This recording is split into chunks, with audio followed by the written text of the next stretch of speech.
news. Let's bring in Chris Broussard. And we've done a lot of Chris Broussard lately for a reason. The very connected Chris Broussard.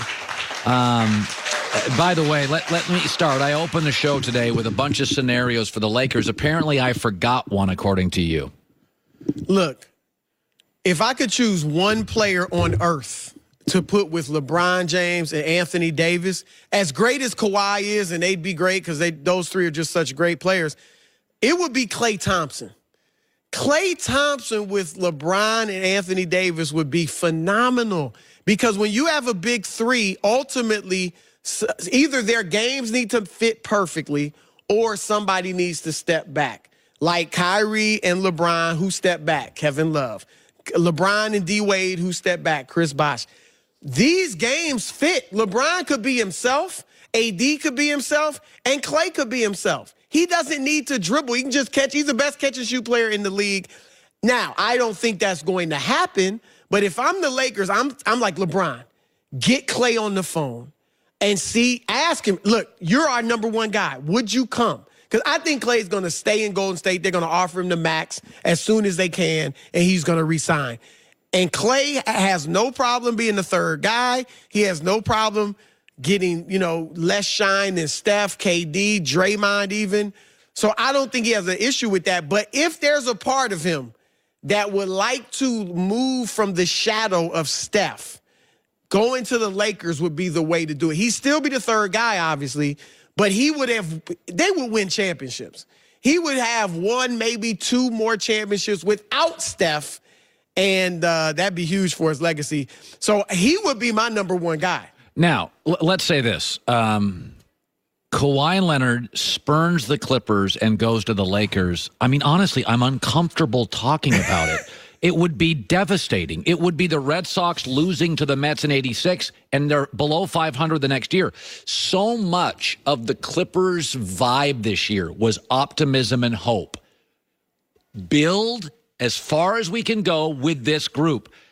What a gut punch. Do you think there's any realistic possibility that Kawhi would choose the Lakers? Yes. Remember, I think I said it on this show a couple weeks ago. I had heard if AD goes to join LeBron, then the Lakers are in serious play for Kawhi. Now, I didn't believe it, and I don't think that will happen, but I certainly think it's a possibility.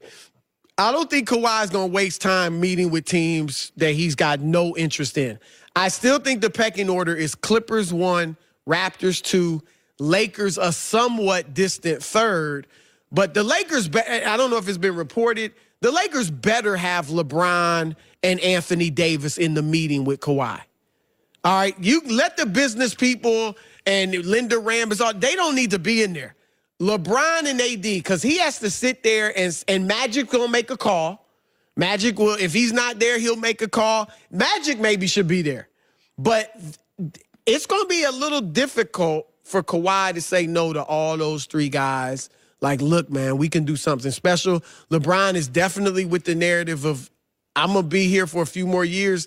Then you and AD still got plenty of time to do your thing in L.A. So, I think they're a third, but I do think it is something that is a possibility. So, I'm a big believer that part of greatness, Tom Brady and LeBron, it's not just talent. I don't think LeBron's the most physically, I don't think he's the greatest pure basketball player of my life. I think his offensive game has at times been heavy and clunky, and he's developed it. He might be the greatest athlete, but not the Yes, he's skilled, a way better version of Westbrook, where his game, he loses confidence in his jumper. He couldn't shoot for years. And I think Kobe is just a more athletically, naturally graceful athlete. But Brady and LeBron are very good at canceling out the noise. So this morning, say this out loud. Kevin Durant is running from great players. LeBron, for the third time, is trying to play with more great players. The knock on Kevin Durant, and I think it's a fair one, he is gifted athletically, but a little soft, a little emotional, struggles to block out the noise emotionally. My belief is what creates legends, not just great players, is shoulders up. That's really what separates Brady from a lot of guys with better arms. Tom is into repetition. He's into the process. He cancels out the noise. He's motivated, not beaten down by criticism. This morning, LeBron, recruit. Give me more great players. Get me Wiggins out, Kevin Love in. Securing myself, not seeking validation. Get me Wade and Bosh. Give me more good players. This morning, Kevin Durant is running from the best group of players in the league. I think the optics this morning, if another star joins LeBron, KD running from talent, seeking validation with the second biggest franchise, and LeBron, this is why LeBron is the king upstairs. Well, there's so much to unpack. I know there is. One, I can say, I'll tell you a story. I did a big story for ESPN, the magazine, on LeBron back when he was with Cleveland the first go-round. And I was told a story by the guy, Frankie Walker, who he lived with in elementary school. Yeah.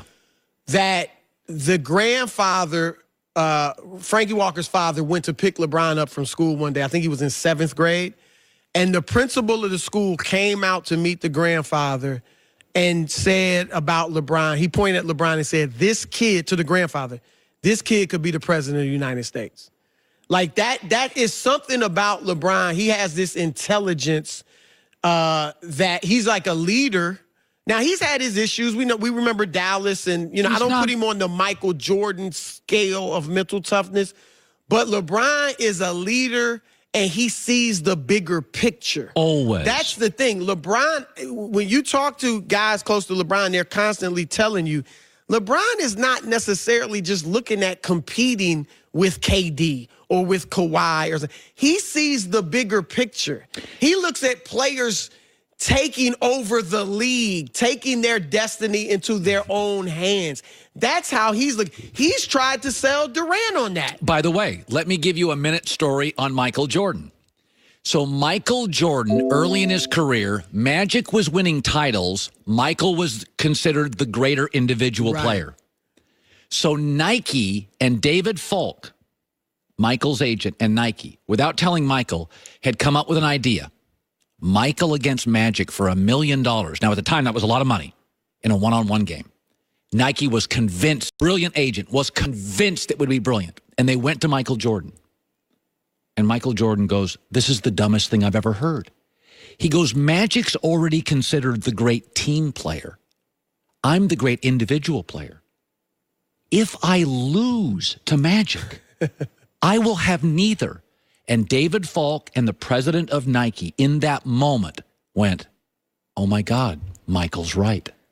I had never heard that story. So he wouldn't have lost, but still. No, right. No, and Michael knew that. He goes, I think I'm better, but if I did, it kills. And so to your point, LeBron and Michael, and I've heard the same thing about LeBron, they know exactly their brand. They know how they're viewed, how they're positioned. And LeBron is not worried about the exterior noise that he needs other people because he's smart enough to know everybody needs other people in this sport. Well, he's a historian of the game, and he looks like at Magic. Magic pretty much had the most talented team in the league every year he played, right? I mean, he never won it without Kareem, and Worthy was there, obviously, and Jamal Wilkes. Bird, same thing, great. I mean, Dr. J never won it without Moses. LeBron knows that. So when he went to Miami while everybody was killing it, and it was different because it was player-generated, he knew, look, I'm only doing what the greats have done. They were put in that position. Right. But I'm putting myself in that position. That's the only difference. Let me say this also about LeBron, because I do think it may be more in the past than now. There's been an element of him worrying about or being concerned with what people said about him or thought. He is human. But he was smart enough to know himself. And so he started going, what? 0 dark 23. After the Dallas series, because I think it was just voices in his head that made him struggle against Dallas. After that series, every postseason, I'm turning off social media. I'm not watching SportsCenter. I'm not paying attention to any of that. I'm in my zone. I'm reading my books. I'm watching my movies. That's it. Kevin Durant has not made that decision. I don't know if it's he doesn't know himself well enough. I don't know if it's he grew up more with social media than LeBron did because of his age. But Kevin Durant needs to go 0 dark 30 and turn off the social media and all that stuff just like LeBron did. So that's an example to me of knowing yourself better than someone else.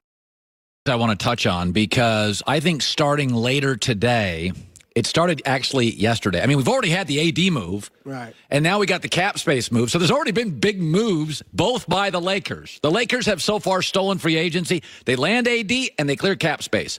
But I think by later today and tomorrow morning, you're going to start hearing things. Things are being negotiated. I want to come back with Chris Broussard. I got a couple questions on